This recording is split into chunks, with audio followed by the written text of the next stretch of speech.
Well, hello there, friends, lovers. Thank you for joining us at this early time. We're early in the day. Folks, if you're listening afterward, you don't know, but this is not the usual time. Big day, big plans, things we got to do. So thank you for joining us earlier than usual. This is 5 Minutes with Robert and Amy Nasir. Hey, ya.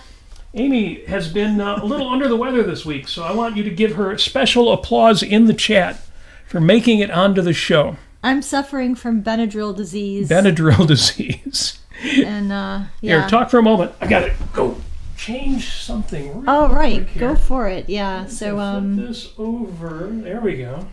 Robert's coming back. All right. Here I am.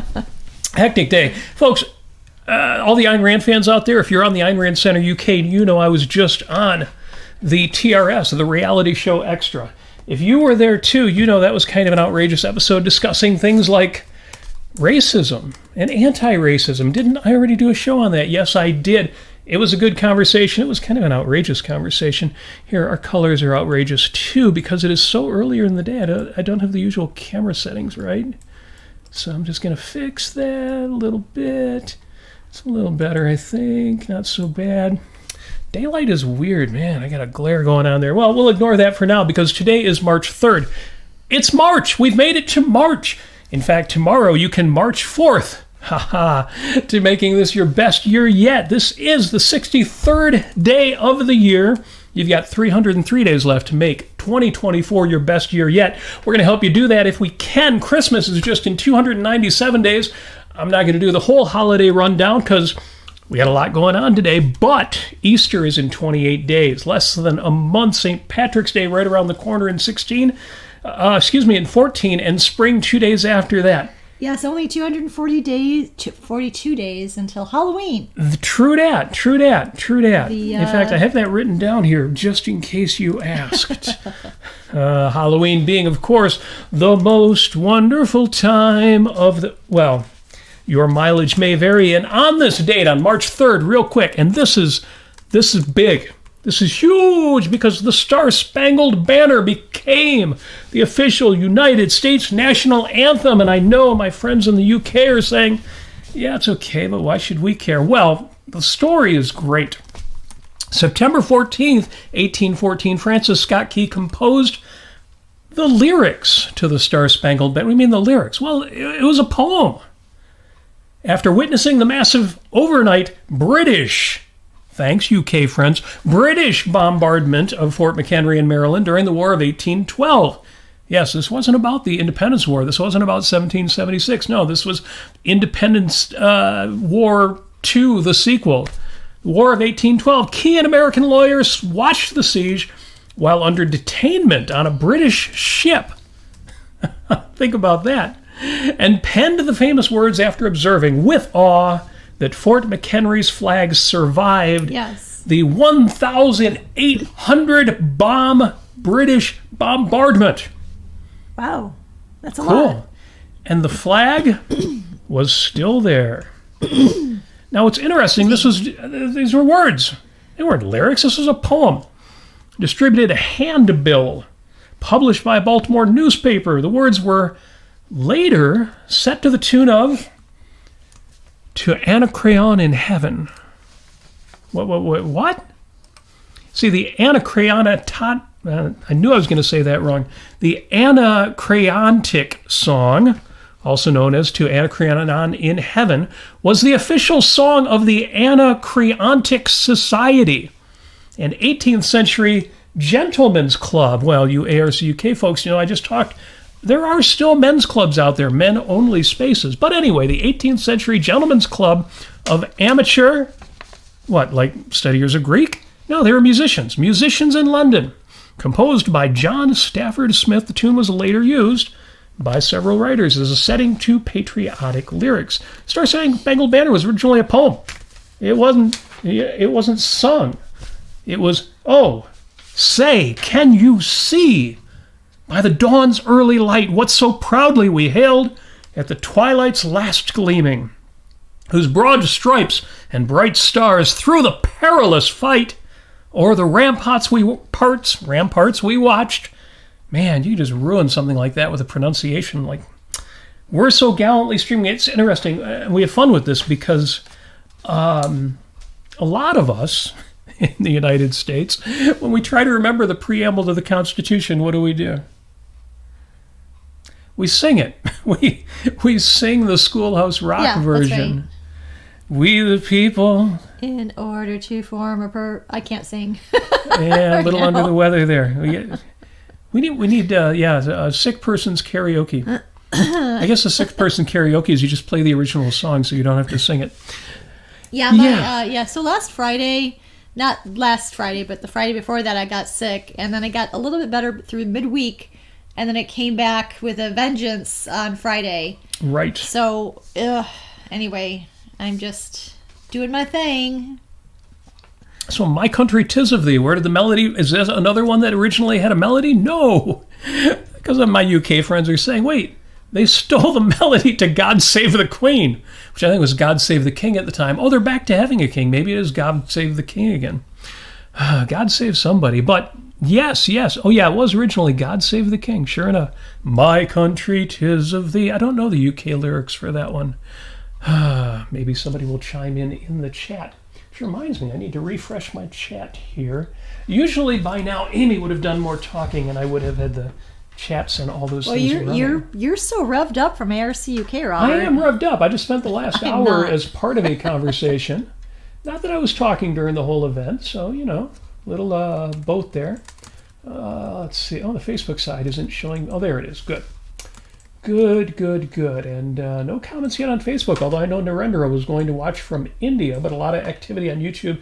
Good to see Akira and Christopher in the chat.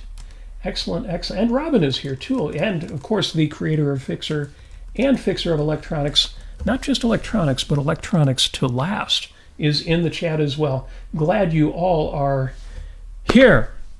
Well, that whole Star-Spangled Banner thing. What holiday does that make it? They call this National Anthem Day. Oh, you mean Ayn Rand's novelette?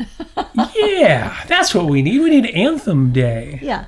Yes, it is a sin to write this. It doesn't start with the date. We'd have to figure out what a good date for that would be.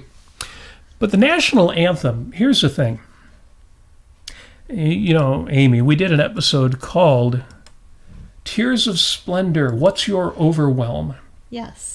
Ayn Rand used that expression, tears of splendor, when she got tears in her eyes when she first saw the skyline of New York on arriving at the States. And we did a whole episode on, well, you should know what brings you tears of joy, tears of overwhelm, what really gets you in the gut. And the national anthem is one of those. So last night, Amy and I went to the movies. Yeah. At the Redford Theater, which is a theater that was built in 1928, originally showed vaudeville and newsreels and short acts and then movies. So beautiful theater, and they've kept it up. In fact, it modernized as time rolled on, and they changed things to be more modern, and it evolved. But it also got to the point where it couldn't compete with the multiplexes, and the local organ society took it over. Yeah. Well, it turns out this is one of those theaters which, because they go back to the silent movie era, they had an organ, and one of these beautiful theater organs, a Barton organ. And when the theater company was ready basically to go out of business because they couldn't compete with the multiplexes, they let the Organ Society take it over for like a nominal fee. They sold it to them for what was it, like $500 or something. And they restored it.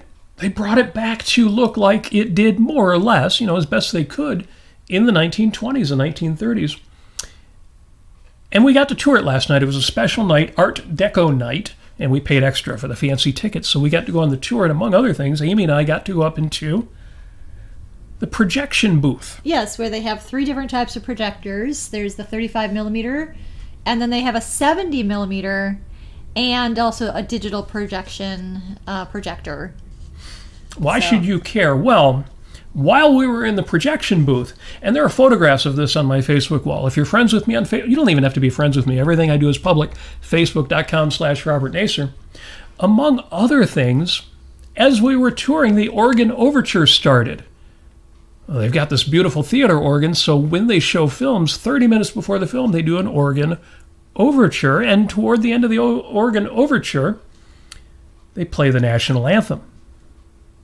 And it was interesting because we're looking at all this technology. We're upstairs in the booth. And somebody said, "Oh, the national anthem, the national anthem."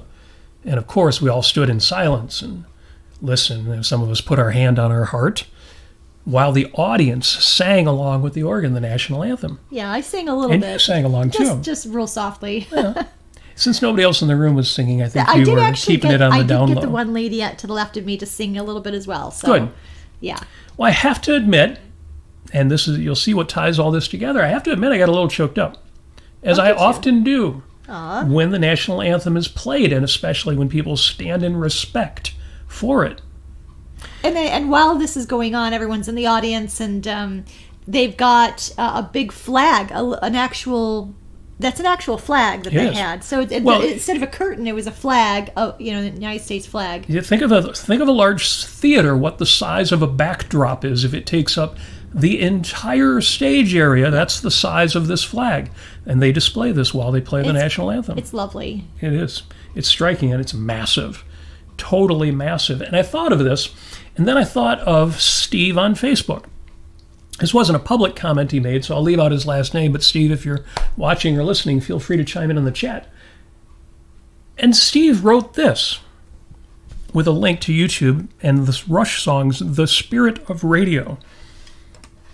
I think national anthem, rock song like Spirit of Radio. But he wrote, "I don't know how it does this, but the spirit of radio brings me to tears." The composition must be the hook because, well, it should be a party song. But I totally know that feeling. I totally know that feeling of hearing something that, not just rocking. The Spirit of Radio is a joyous song. It's a magnificent piece of music. And it's one of those rock songs which is best experienced very loud. And I know people who will say, well, if you have to play it loud, that doesn't mean it was a legitimate composition. Which is wrong. It's just a different way, a different modality, a different way of getting you into the music. But I totally get it. If the Spirit of Radio, or any other Rush songs, or any other rock songs, brings you to tears, and you feel better for the experience of having listened to it, I totally get that. And you say, I don't know how it does this, but I think there's a lot to it. It's in the melody, it's in the harmony, it's in the rhythm, but it's in the presentation. It's in how it is expressed, how it is performed. Yeah, I'd say that there are probably 1,000 songs that give me physiological responses. Frizzen. Frizzen? Frizzen. Okay. It's a word we've brought up before. Yeah. It's that feeling of goosebumps when the hair on your arms rises up. No, not that. No, it's usually, if it isn't an emotional response, it's a physiological response of riding on a roller coaster. Ooh. That feeling of, going over a bump and dropping, going up real quick and then dropping real quick. I was just listening to, there's a very, very interesting Canadian prog punk band, or jazz punk band, however you want to put it, from the 80s called No Means No. And I listened to their whole album in full, an album called Wrong. And it's an inside joke. The whole thing is an inside joke, but their lyrics are a little gloomy, I'll just say. But the instrumentation, the drumming, the jazz drummer and the bassist and the guitarist and the way that they put together there's sort of like Rush but punk, I guess, but not really. If you like that kind of strange time signatures, really, really, really fast, and that feeling of listening to a song like you're on a roller coaster, I highly recommend No Means No. It's they're pretty darn amazing. I'll just say that. Yes. And in the chat, and I don't know if this was intentional, but Christopher Smith has given us a crossover here because he says, "And the words of the prophets are written on the subway walls, concert halls." Now that's a pastiche. The original line comes from Simon and Garfunkel, "The Sound of Silence." The words of the prophets are written on the subway walls. If he was only quoting Rush, it would have been the words of the prophets are written on the studio walls.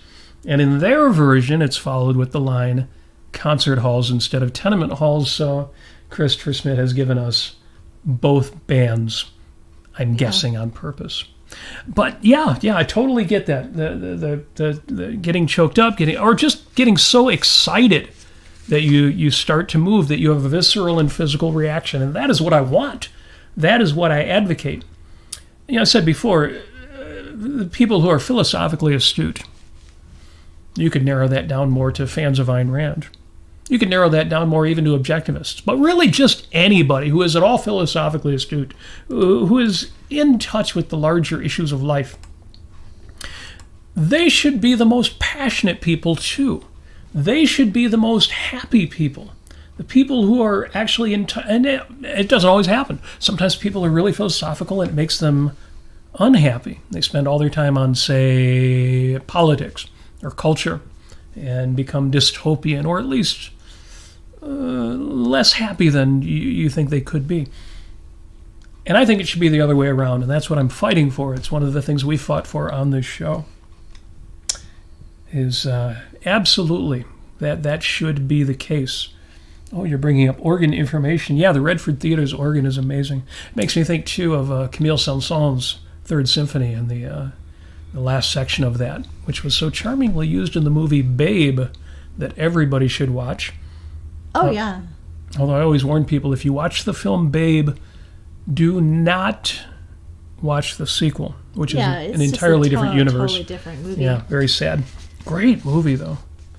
You wouldn't think a film about a pig could be that inspiring. The very first Babe was just wonderful. It really is. Yeah, we should watch that again, because it's springtime, and I think it's that time to watch that. And also to read The Secret Garden by Frances Hodgson Burnett. I actually have, I can't quite get it out right now, but I have this really lovely copy that has illustrations in it and also little maps that fold out. So it's sort of like a semi-pop-up book, The Secret Garden. That's a lovely thing to read or to listen to on Audible during this time when things are starting to grow again, especially if you're living in an area where you have 4 seasons, which is very nice to do, but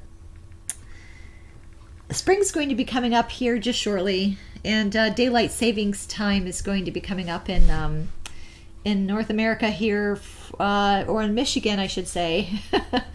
What is it? Not this Sunday, but next Sunday. So, keep that in mind. We may actually be a little bit different in time-wise next week. Yeah, daylight savings time starts. We got a whole lot coming up, actually. Maybe I'll just go ahead and mention that right now. Next Sundays will not be 2 o'clock. It'll be the usual time, 6 p.m. But it will be another interview show with Gene Maroney. Actually, let me get into that in a minute, because that's going to relate to what was going on this week. So real quick, just 2 other things I need to mention. Happy birthday to Alexander Graham Bell, which I still get a kick out of. What the telephone made possible. And yet somehow 125 years later, do people even use telephones?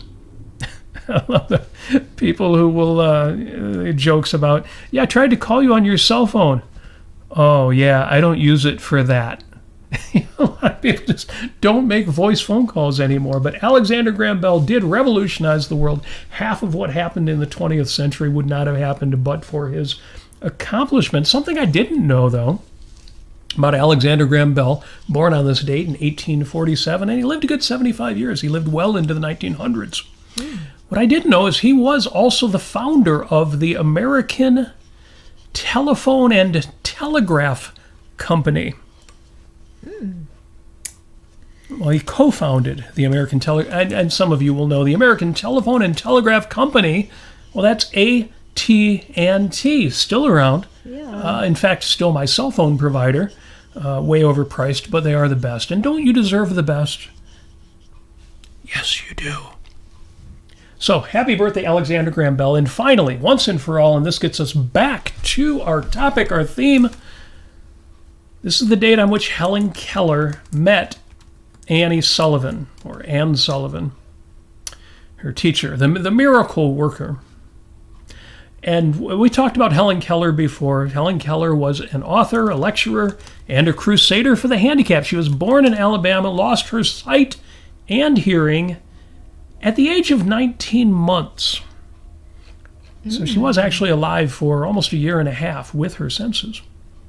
But she lost them to an illness now believed to have been scarlet fever. 5 years later, on the advice of Alexander Graham Bell, her parents applied to the Perkins Institute for the Blind in Boston for a teacher. And from that school, they hired Anne Mansfield Sullivan. Through Sullivan's extraordinary instruction, the little girl learned to understand and communicate with the world around her. Keller learned from Sullivan to read and write Braille and to use hand signals of the deaf-mute, which she could understand only by touch. Her later efforts to speak were less successful, and in her public appearances, she required the assistance of an interpreter to make herself understood. Nevertheless, her impact as an educator, an organizer, and fundraiser was enormous, and she was responsible for many advances in public services to the handicapped. It's an inspiring story, and it's interesting because in her politics, I know some people would disagree, for example, public services for the handicapped. Oh, all that should be privatized. Okay, I get that. But just what she overcame, and in particular what her teacher, Annie Sullivan, made it possible for her to overcome, is enormously inspiring. And in philosophy, well, if you've read Ayn Rand's essay, Kant versus Sullivan, that's Immanuel Kant versus Annie Sullivan, the philosophical implications of the fact that knowledge does and must ultimately come down to the evidence of the senses. Enormously powerful stuff. Now there's an essay out there from Craig Biddle, Helen Keller's 5 Keys to Being Happy. And I like these. I'll read these real quick. I'm not going to read the essay or the article. Just number 1, study nature, including human nature. How is somebody who was both deaf and blind to study human nature, but she could read Braille, she could read. Exercise your reasoning faculty and your free will. Number 3, learn self-discipline. Number 4, learn to master hardships. And number 5, learn to recognize the law of cause and effect and produce happiness. And that takes us right to my next point. The Work of Happiness by Jean Moroney at Thinking Directions. If you are subscribed to Jean Moroney's newsletter, or if you regularly visit her blog where she also publishes these short essays, you know the latest one that just came in this morning is The Work of Happiness. Well, this relates to a program that Jean is running in a month and about which we will be interviewing her next Sunday. Do not miss that episode and do not miss your opportunity if you're interested to sign up for The Work of Happiness. Jean has been doing great work lately in taking her understanding of happiness and how to achieve that in practical reality and advancing it. Notice I didn't say to the next level because I hate that expression. But no, she really is taking it up a notch. With a bag of chips. With a bag of chips. All that in a bag of chips. I had to pile on there, Robert. Thank you. Piling on is good. I like piling on. Now, if you have a copy of Philosophy, who needs it? You've already got a copy of the essay Kant versus Sullivan by Ayn Rand. If you don't have it, you can read it on archive.org or just buy a copy of the darn book. Or you could listen to James Valiant, who did an episode on the ARC UK on that essay in his series Ayn Rand's Essays. But a link to buy the book is in the show description. You can do that. Well, here's a quote from that essay, just a quick quote. Man's senses are his only direct cognitive contact with reality, and therefore his only source of information. Without sensory evidence, there can be no concepts. Without concepts, there can be no language. Without language, there can be no knowledge and no science. Unquote Ayn Rand. Now, I know a lot of you out there saying, well, of course, if you've got nothing coming in about the outside world, nothing coming in through your senses, then you're not going to have any thoughts. You're not going to have anything to think. But James Valiant just did a session this morning in which he was discussing Hume and by extension Kant. And a lot of people out there, especially a lot of philosophers, believe that concepts are in here already. We talked during the philosophy forum yesterday about innate knowledge. Can I just say how stupid is that? How stupid is that? I would say on a scale from 1 to 10, I'm going to give it a 9.8. That's so stupid. I mean, you see just on the face of it, babies and how they develop. They don't have concepts in their heads already. I mean, it takes them forever to learn how to talk, learn how to walk, learn how to use the potty. I mean, for God's sake. Well, what is wrong with people? You're right. You're right, of course. But I know that Kant would argue, and the neo-Kantians as well, that, well, the concepts are there in the structure of the brain, and in living you rediscover them, and they are brought to the fore. And but why bring up the fantasy? Why not just say, as Ayn Rand says here, man's senses are his only direct cognitive contact with reality, and therefore his only source of information. The sensory evidence is his source of information. Why go above and beyond that and try to make up something and pull something out of your butt? I mean, that anyway, go ahead. But where did all those words come from? Where did the concepts come from? And why do we all seem to have the same concepts? It must be in the structure of the brain. If Immanuel Kant had read the Introduction to Objectivist Epistemology, but the problem was, he was another dead. 200 years before, 200 and what would it be? 215 years before it was written. He was metaphysically challenged. Yes, absolutely. Sorry, I've been neglecting the chat here, but this is fun stuff. Yes. Oh, Paul McKeever is in the chat. Yeah. I'm still working through his book, Judge. Yes. Philosophy and Freedom in the First Person. Philosophy and Freedom in the First Person. Good to see you in the chat. And he writes, well, it's a confusion of A, information, with B, the information processor, i.e. the brain. We're born with the means to process data, but we're not born with the data itself. That's what Paul says, and he's absolutely right. It's a confusion of the content with the faculty. It's the strangest thing because it seems obvious to those of us who've been involved in this philosophy for a while. But somehow it's not obvious if you've either never thought about these things before or just never sorted them out. Well, not only that, but I mean, I know I'm kind of kidding about, people pulling it out of their butts, but the primacy of consciousness concept has been around forever. Yes. Since the dawn of man, and who's going to curate what's real? Who either the witch doctor, the tribe leader, the chieftain, or the whoever it is. It's somebody, some person is going to actually interpret what's real for you. And then trying to explain things that can't be explained at the time because they didn't have science yet. So primacy of consciousness has been around forever, but it's just such a lame thing to keep carrying on. So that one sounds obvious, but it really is profound. People believe this because they've always believed it. And it seemed like it was credible back in the age of trying to figure out, why is there thunder? Why is it raining on us? Why do natural disasters happen? The gods must be angry. You think, well, but once we became erudite and intellectual and had reasonably complex concepts, couldn't we have figured that out? But it takes time. Isn't it obvious, for example, that all men were created equal? And yet slavery wasn't abolished until the 1850s in the United States. Isn't it obvious that the conceptual faculty between men and women is fundamentally the same? And yet women didn't have the right to vote until the 19-teens. So you're right. People believe stupid things, and they believed them because before them people believed stupid things. The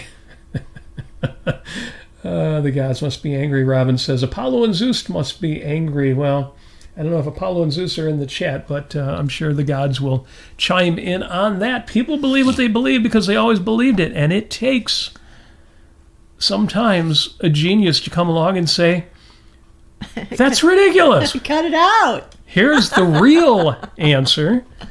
Once again. That's my favorite statement from Ayn Rand. Quote, cut it out, unquote. No, I'm kidding. They should actually say that, but I'm only imagining. Well, words to that effect. Now, one of the reasons why I like the story of Helen Keller is because of what she overcame. I do know people who will go immediately to her politics and say, nah, she's not one of us. But, Amy, you and I did an episode called When the Hero and the Villain Are the Same Guy. And we talked about mixed cases. Yeah. About people we love who are kindred spirits in some ways, but not necessarily in others. And I'm a big fan of never let go of a value. If it really is a value, if it has real value to you, even if you also have to be able to say, and there are things I don't admire about that person. Or even, I probably wouldn't even like that person in real life, but I practically worship this aspect of what he or she has done. And the point there isn't to say, well, people are gray and we're all mixed and it's okay to No, that's not the point. The point is to be able to say exactly what you love or admire about somebody and exactly what you criticize them for, and to be able to know both and to keep the value part of it without having to say, oh, don't judge me, without having to say, oh, people are mixed. No. And so, there are people who are absolute heroes to me, even though, their politics are different than mine, or some aspect of their aesthetics is different than mine. So I thought that was a good episode we did. When the hero and the villain are the same guy. Link to that is in the YouTube description, in the Facebook description, if you missed that episode. Yeah, this actually relates to the conversation that we had a couple days ago with Scott Powell, the gentleman who wrote History of Now and is writing History of Tomorrow. A very, very good conversation with him, and we talked about Thomas Jefferson and the Founding Fathers, and I really liked his approach to the idea of somebody trying to shut down talking about history or loving the parts of a person, of a hero that you consider to a man or woman who you consider to be heroic, and trying to shut that down because, oh, well, they did this or said that or whatever. And that might be valid, but not to shy away from that. But at the same time, you've got to realize that the whole topic can't just be shut down because somebody did something very wrong in the past. 10% of their life was very wrong and 90% was really amazing. So it's I liked his factual approach, that these are facts of history that we should be aware of. Yeah. Yep. And that's another instance of, I go back to my statement, well, if we really are the most rational people in the world, if we really are the most virtuous people in the world, shouldn't we also, well, in this case, I would say, shouldn't we also most respect what is good in people, even mixed people?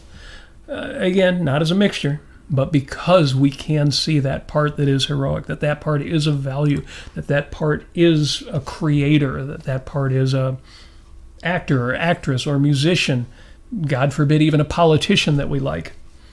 You know who I'm talking about there. Good episode. In fact, we did 2 episodes this week. Kind of like today. We were a little off the usual schedule last week because one of us was a little under the weather. I still am. But I thought the Tuesday episode we did as a result, which was called, and you've heard this from me before, Surrounded by Miracles, I thought that was a good episode. If you missed it because it was on a Tuesday instead of the usual Sunday, although at the usual time at 6 o'clock, do give that one a listen. And in that regard, the last thing that I want to refer you to is Gretchen Rubin. She's fun. She did the Happiness Project. She's a very, very nice person. She took a whole year and mindfully approached that entire year the topic of happiness and how to make yourself happier. And I linked to an essay called 30 Things I Do to Make Myself Happy right now. That's in the YouTube description, in the Facebook description. I should have looked at that before the show.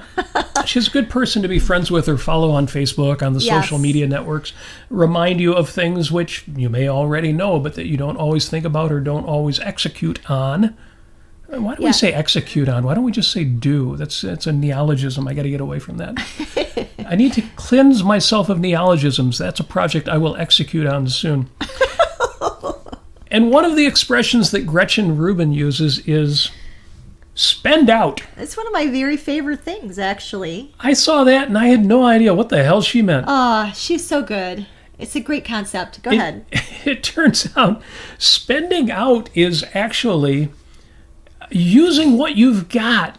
You know, we all have, well, maybe not you, but most of us have things that we have bought that we then are saving for the right time or saving for a special occasion.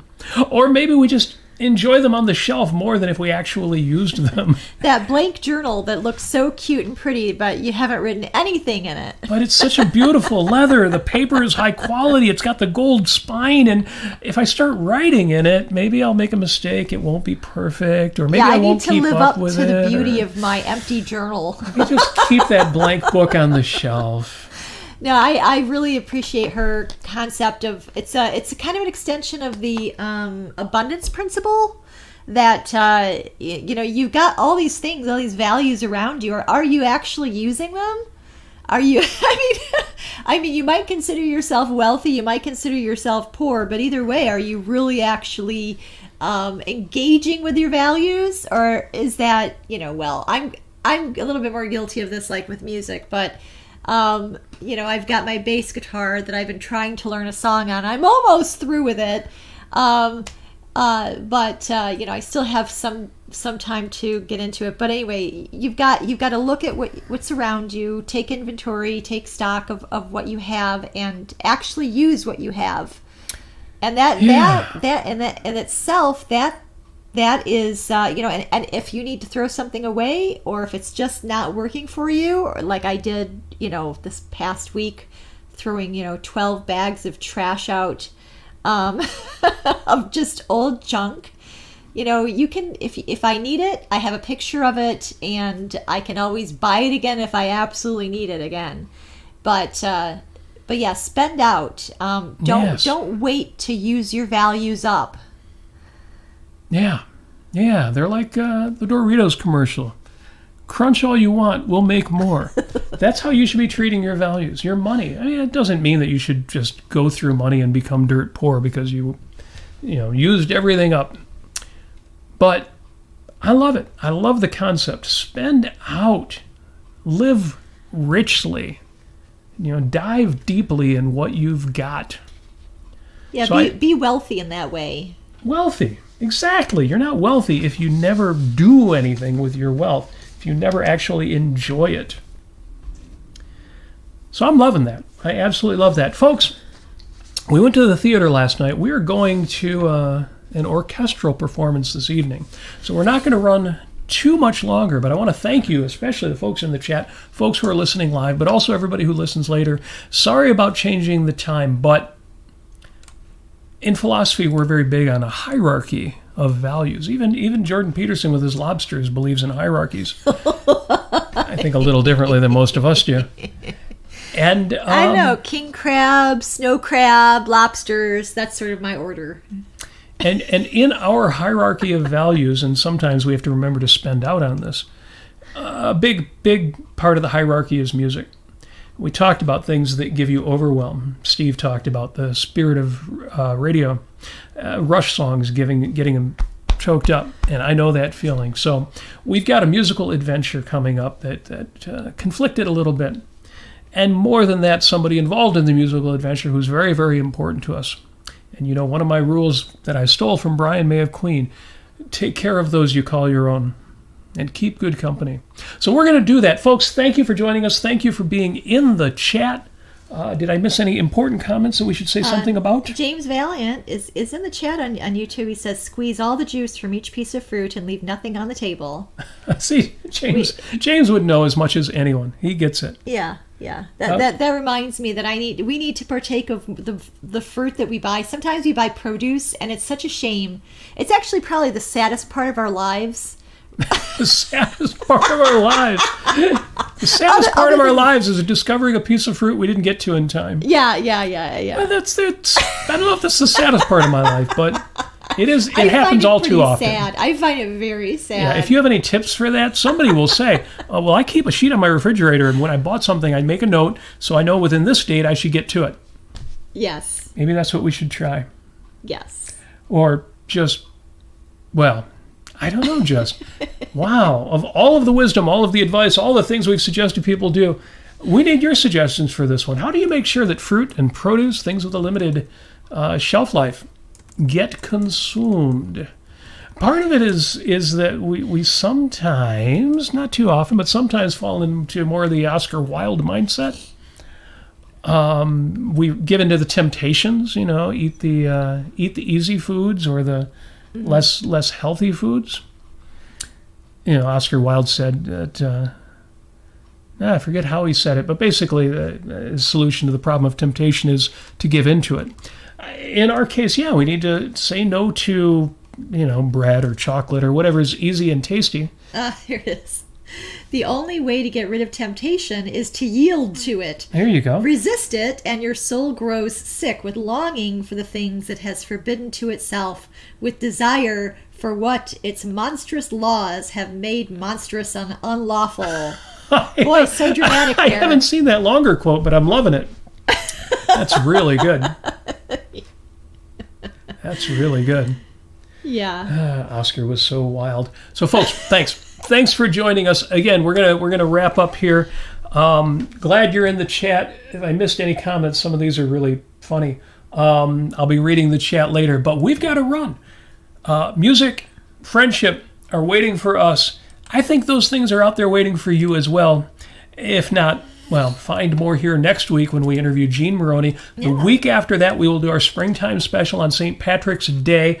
I think we'll include springtime recommendations because, Amy, you had a good idea with that for folks to, get into Babe and the Secret Garden and some of our other springtime favorites. So know what's coming up for the next 2 weeks. I'm sorry we weren't at 6 o'clock the usual time. The next two set in stone. Yes, ma'am. Yeah, by the way, congratulations on getting over 200 episodes. That's true. We were going to do a 200th episode extravaganza. And it did turn out to be a very special episode since we had the opportunity to talk to Scott Powell of Scott Powell History. And it was a good 200th episode, but you're right. We hit the 200 mark almost without even noticing it. So thank you for joining us for 200 episodes, 201 with Gene Maroney, 202 with springtime recommendations and other St. Patrick's Day goodness. I'll finish writing those scripts and have that set in stone a little better. It's going to be good. It's going to be good. Spring is right around the corner. If you're south of the equator, then fall is right around the corner. And you probably had about enough summer by now, so that's good too. Now, if you have any suggestions for future episodes, you know what to do. There is a 5 Minutes with Robert and Amy Nasir Facebook group you can visit, write in your suggestions, or put them in the chat here, and when I review the chat notes later, I will see them if I haven't already. If you want to support the show, well, thank you to those of you who already do. In fact, we received one time a PayPal contribution. My heart goes out to you. Thank you for that this month. But also our regular monthly supporters, you guys are the best. Yes. Patreon.com/Robert Nasir, where you could sign up too. Give us $2, $5, $5,000 a month and help us keep the lights. That's what they always say, keep the lights on. Lights aren't that expensive, but help keep us fed and happy and inspired. Yeah. Some of you are already doing that, and thank you very much for that. To you for that. And with that said, all that is left is to wish you. What do you mean wish? We're objectivists don't say wish. Well, we can. Francisco d'Anconia said, "Afraid to wish, Mr. Reardon." Yes, I love that line. Speaking of things that get you choked up, I know. Reardon's response. We need to go through Atlas Shrugged and the Fountainhead and just talk about the scenes that get us choked up or we'll revved be crying by the end of the episode. Or the really saucy scenes. Yeah. for those who don't remember, Hank Reardon's answer to Francisco was, I wish I could like you as much as I do. I think it says, I wish I could let myself like you as much as I do. Yeah. So, folks, I do like you as much as I do. Thank you. Thank you for being here. We wish you every happiness that you so richly deserve. I know that you do. I'm talking about you, because people who don't deserve happiness also don't listen to a show like this. We wish you every happiness that you so richly deserve. We wish you all of the success in all of your endeavors. And that is why, and for several other reasons, that is why we wish you love.